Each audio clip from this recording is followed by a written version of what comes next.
Yesu Kristo. Mungu ni mwema na kila wakati. Basi wapendwa wake Mwenyezi Mungu, leo ikiwa ni tarehe 5 mwezi wa 8, kipindi cha kawaida katika mwaka wetu wa kanisa, Mwenyezi Mungu ambaye ni mwema ametuamsha na kwa pendo lake mkuu ametupatia nafasi aweze kuzungumza nasi na hasa kupitia kwa neno lake.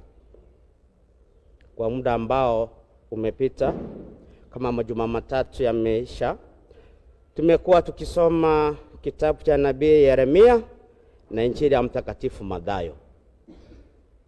Hasa katika somo la kwanza,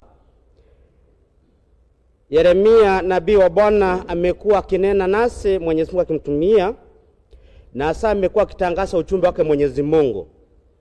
Katika hali hiyo, Yeremia amejikuta akipitia changamoto nyingi. Mara anakataliwa, mara anapangiwa mabaya, lakini alivumilia. Maneno ambayo amekuwa akitangaza hasa katika ujumbe wake imewaguza wengi, hivi kwamba leo tunaona anawapatia matumaini.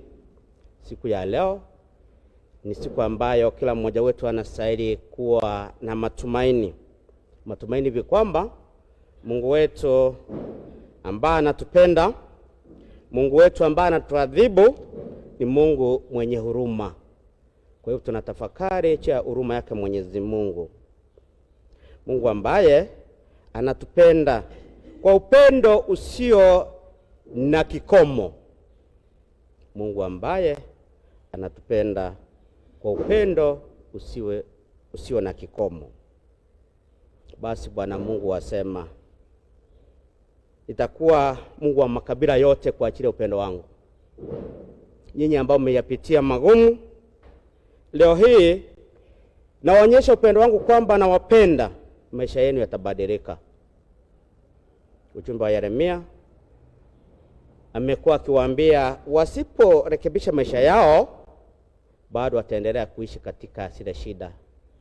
Jana tulisikia akiwaambia kwamba Yeremia akilalamika kwamba jeraha lake alitapona, lakini Mwenyezi Mungu akamwambia atampatia maisha mapya. Utanitegemea tena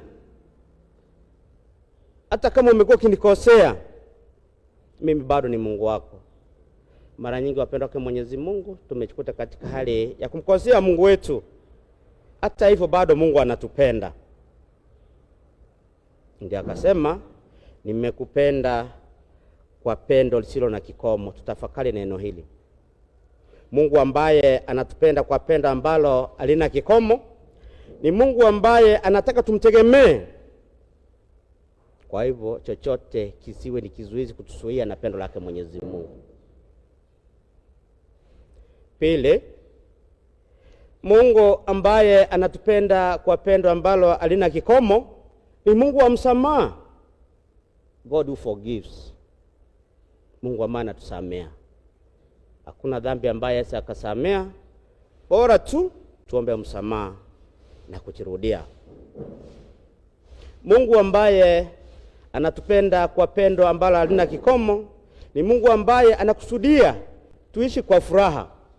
Ndio maana Yeremia anawaambia Waisraeli kwamba mtaishi katika furaha, mtasahau yale magumu mliyoyapitia. Je, ni magumu magani nimeyapitia hivi kwamba yamenyima furaha ya kweli? Kumbuka, furaha ni kati ya matunda ya Roho Mtakatifu, joy. Furaha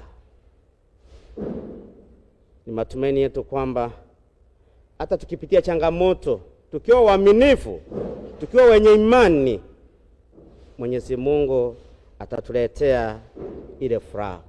Ndio maana katika kitikio ama wimbo katikati, Yeremia anatukumbusha, tunasema Bwana atatulinda kama vile mchungaji alindavyo kundi lake.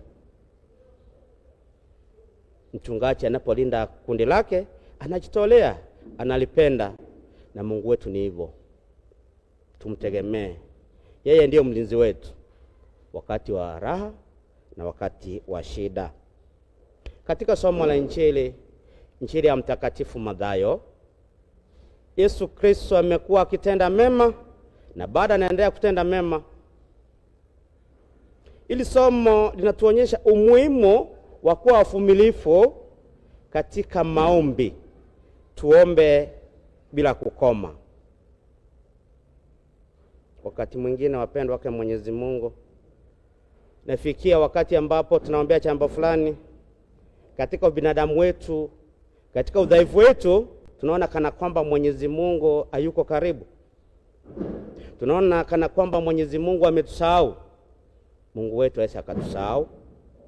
Hata sisi tukimsahau, yeye ni mwaminifu, yeye ni mwenye upendo, na katika upendo anatupatia nafasi ya pili katika maisha yetu.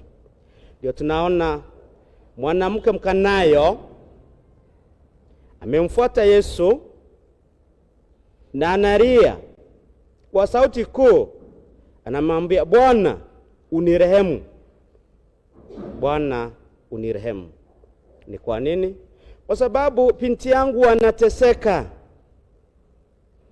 Binti yangu ana pepo mbaya, amepakawa. Na katika hali hiyo nimekuja kuwakilisha sala zake kwako, umuhimu wa kuombea wenzetu. Siku ya leo tunastahili kuona umuhimu wa kuombea wenzetu. Mara nyingi tunapoingia katika hali ya sala, tunachiombea, tunasahau kuombea wenzetu. Huyo mwanamke Mkanayo ni mfano wa Mkristo ambaye ni muombezi, anaombea wenzake. Je, kuna mtu ambaye namfahamu, kuna mtu ambaye namjua ana shida lakini simuombei? Leo ni siku ya kuwakumbuka kama hao. Tuchukue nafasi, tuwatambue. Wengine ni wagonjwa,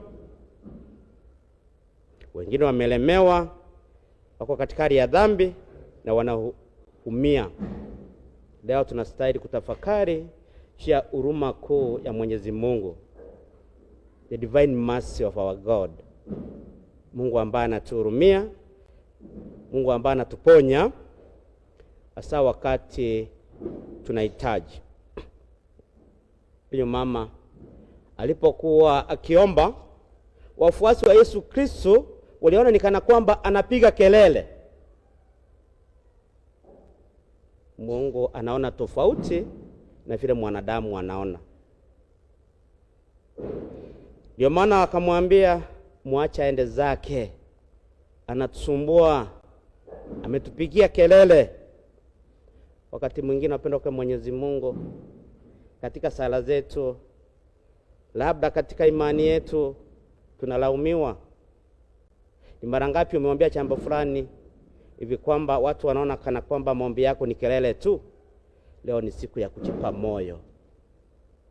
Kwanza, Yesu hakumjibu. Ni mara ngapi umeomba, unangojea jibu lakini inachukua muda? Usikate tamaa. Kuwa mvumilivu. Vumilia.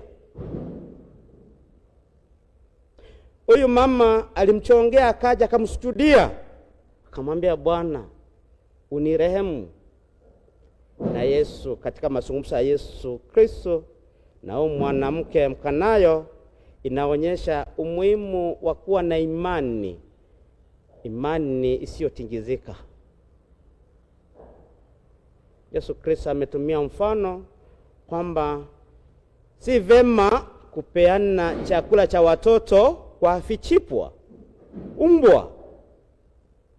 Na yeye katika uaminifu wake amemwambia, ndio Bwana, hata vichipwa pia ula makombo yangukavyo kutoka mezani mwa bwana zao. Imani ilioje! Wengine wanasema napiga kelele. Yesu anamwambia, amempatia mfano tu, naye amesema ndio, hata hivyo nitakuwa mvumilivu. Umuhimu wa kuvumilia katika sala zetu. huyu mwanamke Mkanayo ni mfano bora ambao tunastahili kuiga. Kwanza kuna yale ambayo tunastahili kusoma katika kukutana kwa Yesu Kristo na huyu mama. Kwanza tuombe huruma yake Mwenyezi Mungu, huruma yake kuu. Ndio maana alipokuja akamwambia, Bwana, Mwana wa Daudi, unirehemu, unihurumie. Na Kristo ni mwenye huruma. Pili, tuombee wenzetu. Huyu mama alikuja akisema unirehemu, lakini aliombea binti yake. Aliomba kwa ajili ya binti yake. Tuombe kama huyu mama, tuombee wenzetu. Wenzetu ni wengi ambao wanahitaji msaada wetu. Wala ambao tunawajua, wala ambao tunawatambua, labda kuna wengine ambao tuwatambui. Lakini ukweli wa mambo ni kwamba kuna mtu anahitaji msaada wangu, kuna mtu ambaye anahitaji msaada wako. Mimi kama Mkristo tuwe waombezi. Tatu, tuombe bila kukoma. Isiwe kuna kitu chochote ambacho kitatuzuia. Huyu mama, wafuasi ama wale mitume Yesu Kristo wakisema kwamba anapiga kelele, yeye aliamini. Akasema hakuna kelele hapa. Mimi ombi langu ni ombi ambalo nalizingatia kwa sababu nina shida. Kwa hivyo hata wengine wakisema chochote juu yako, muone Mungu hasa wakati wa maombi. Na uombe bila kukoma. Hata wakati ambapo Yesu Kristo amempatia jibu ambalo linaonekana kana kwamba ni kinyume na matarajio yake, yeye bado alisimama imara. Sijui kama ingekuwa ni mimi na wewe, umemwendea Yesu, amekujibu hivyo, ungefanya nini? Labda wengine tungeachana na yeye. Yule mama hakuachana na yeye. Kwa hivyo tuombe bila kukoma.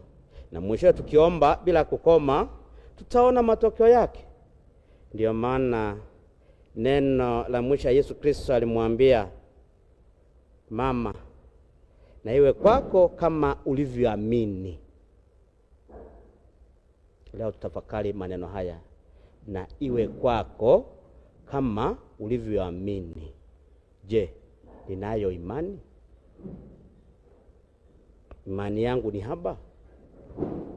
Na Mungu wangu, Mungu wetu anatusaidia jinsi imani yetu ilivyo, hata ikiwa kidogo. Na ndio tumesikia tangu wakati ule binti yake alifanya nini? Alipona. Leo ni siku ya kupokea uponyaji. Wengine tuko na majeraha katika maisha yetu ya kiroho. Na Yesu Kristo hakwenda kwa yule mama. Alisema neno tu, mama, na iwe kwako kama ulivyoamini.